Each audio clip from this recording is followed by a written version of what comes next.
Hey guys, Elizabeth, the curly-haired country gal here today. I'm going to tell you about the setup that I have and the plan that I have for having a self-sustainable flock. So let's do this thing.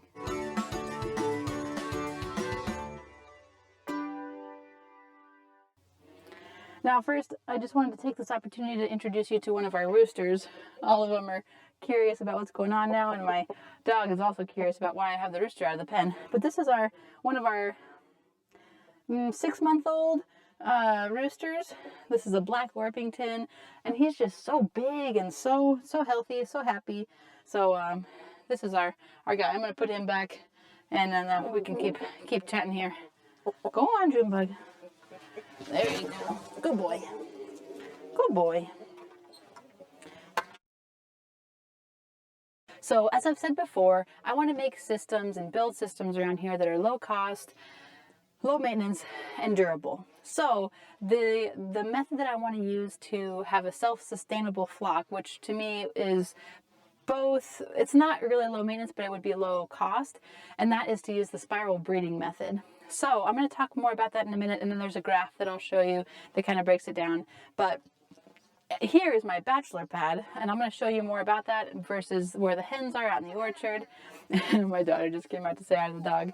But I want to talk to you about, again, the purpose of why I'm doing what I'm doing and just what the setup looks like. So of course the setup is to have a consistent, sustainable flow of meat and eggs. Hi, sweet girl.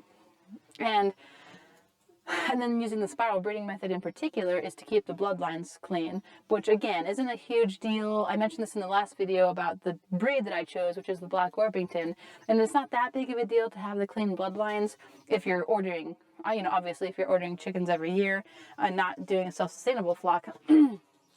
But if you are going to raise your own, then it's kind of important to keep in mind.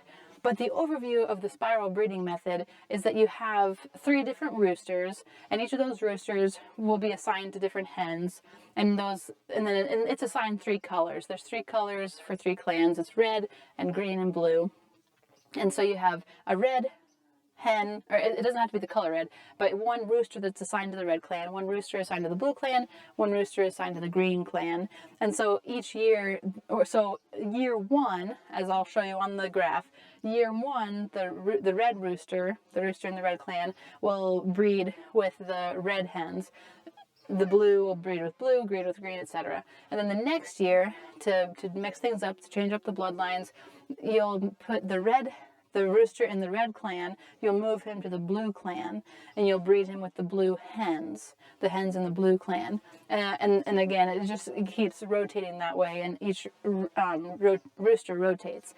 So what that would look like is separate, so not all year, but just for maybe 3 weeks in the spring, however long you need to collect the amount of eggs that you need, you'll separate out those clans into 3 different paddocks. So you'll have to have some way to divide them. So for me, I have the coop and the run, and then I also have the orchard, and then I'm just gonna have to make one additional enclosure for the hens in whatever clan to be with the rooster of that clan. And then they can mate, of course, the rooster can do his thing, and then I'll collect those eggs and either wait for a mama to go broody or use an incubator to go ahead and hatch out those eggs. So that's kind of a synopsis of the spiral breeding method. Hopefully that graph helps, but I just want to show you our setup.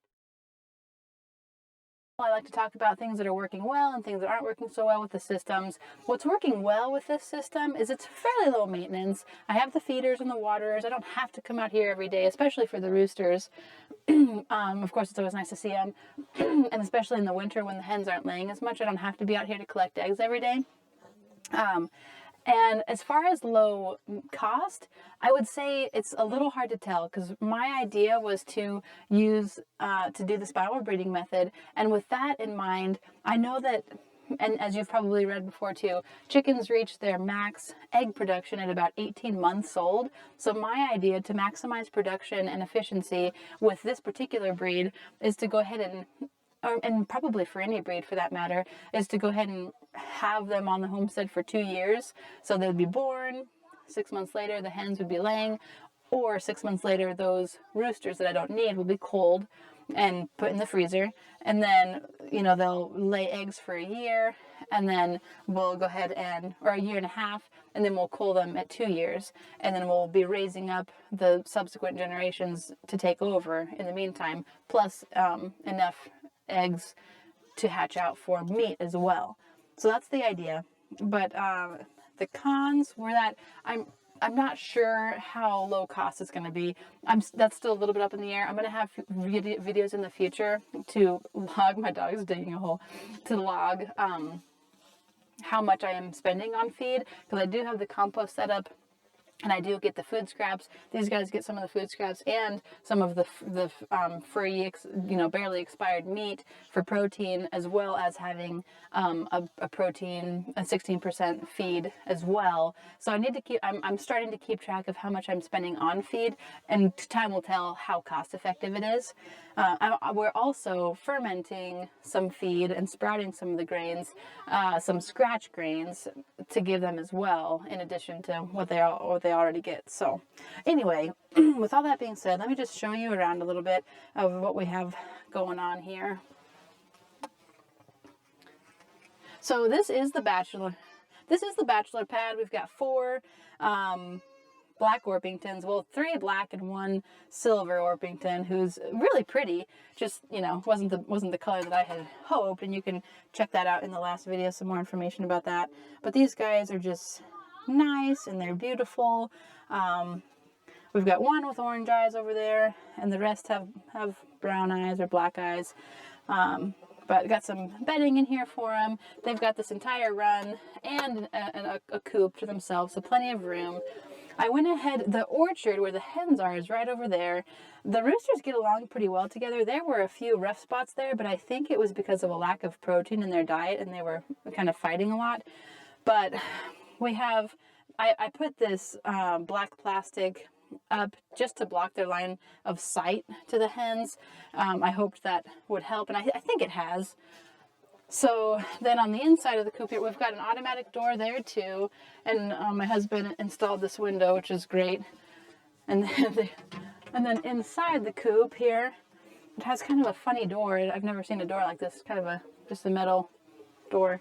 But then on the inside here, it's just a pretty simple setup. We've got some extra bedding, their feeder, their water, a 5-gallon bucket with some extra feed, and they've been making a mess of that. And then we come in here and clean up the poop at regular intervals.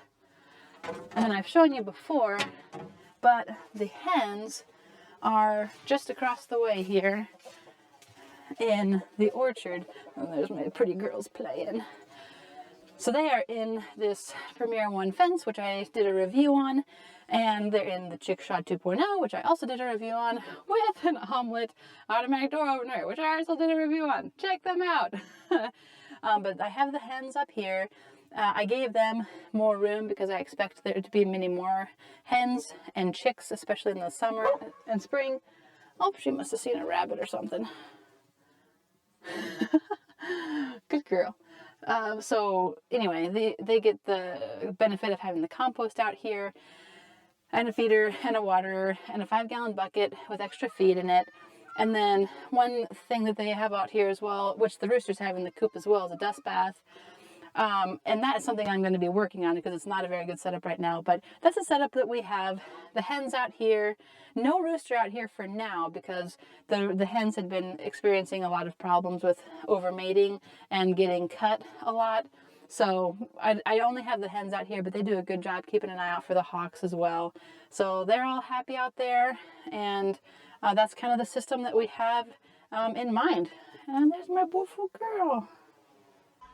Thanks so much for watching. I hope you found this video helpful and informative. If you did, would you like the video? That'll help support future videos and myself and my family. Thanks, and we'll catch you next time.